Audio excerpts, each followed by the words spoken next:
Hey, it's Nick and Leonidas and Griffin with the Dristler's Happy Home Team. It's nap time, haha, and we're also looking at what's been happening in Seattle real estate for July 2022, and thought it might be helpful to kind of nerd out on the numbers a little bit because, man, if I got because man, it has been confusing, especially just what the headlines are saying. It's hard to know what's what right now. So, wanted to kind of just show what's been happening over the last 15 weeks after I pass off this adorable but noisy child. And then so this kind of looks in King County, going back over the last 15 weeks and sort of the volatile and drastic change that's taken place in our market. So we can see in April we had only 1,100 homes on the market, and all the way up till to now we have it's almost quadrupled to 3,800 homes for sale. So but we've started to see that stabilize after 3-4 months of really rapid increase in inventory levels. So we're also starting to see our new listings starting to drop off a little bit, which you'll see around this time of year with the summer seasonality,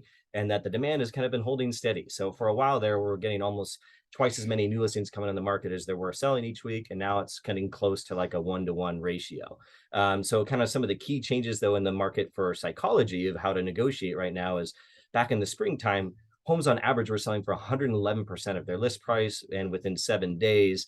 Fast forward to today, homes are selling for 96% of their list price and taking 15 days on average to sell. So that's just a huge fundamental shift, and just a buyer coming in thinking, okay, how high do I have to bid? I'm going to compete. I have to waive all contingencies. Compared to now, it's, hey, how much can I negotiate off the offer? What kind of contingencies can I include with the sale? There's just a big paradigm shift in kind of where the market's getting a lot more balance and equilibrium. The dust is starting to settle now on the new mortgage rate market. And then prices, you can see that we hit a peak right in the springtime, right around May of 1,032,000. And now we've seen that price come back to 890. So this is something that we also see every single year over the last 20 years, is that we always hit a peak in the springtime and then it pulls back through the end of the year. So to kind of show that, this is looking back from 2001 all the way to today for King County. And this is month over month appreciation. And so we can see that the beginning of the year, King County prices were 775, shot all the way up to $1,000,000 in May. So up over 200 grand within 4 months. And then just last month in June, they've gone down to 938. So I kind of expect that we'll probably see prices pull back to where we hit our peak of last year, which was around 870 in May, June of last year. We hit our previous peak. And then that peak kind of pulled back, as you can see, down to 810. So I think we also had a similar year like this back in 2018, where prices went up 100 grand and went from 625 to 725 within 3 months. And then by the end of the year, all those gains were virtually wiped out, and the year kind of finished almost net even. So the other shift that we're seeing in the market right now is how quickly homes are selling and how often they're getting an offer in week one.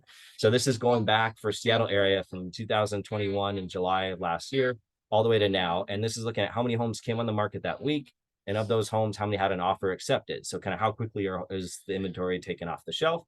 And so we could see that at the beginning of the year, it was, high 70 percentile homes that were listed that were selling within that first week. And by the end of a month, it was almost 90%.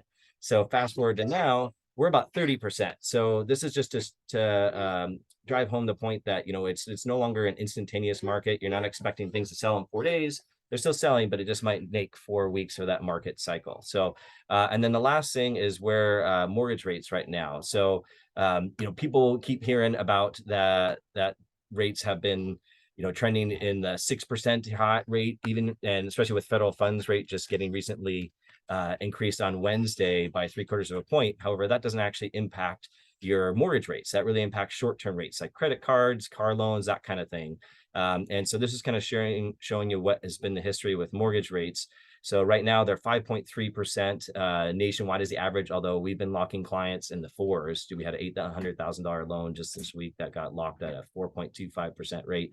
All my kids have left me on a 30-year fixed mortgage. So, just you need to kind of dive deeper than what the headlines are saying, find out what the individual situations look like for you. So we can help cut through all of that as well. If you want to call, text, visit us online at happyhometeam.com.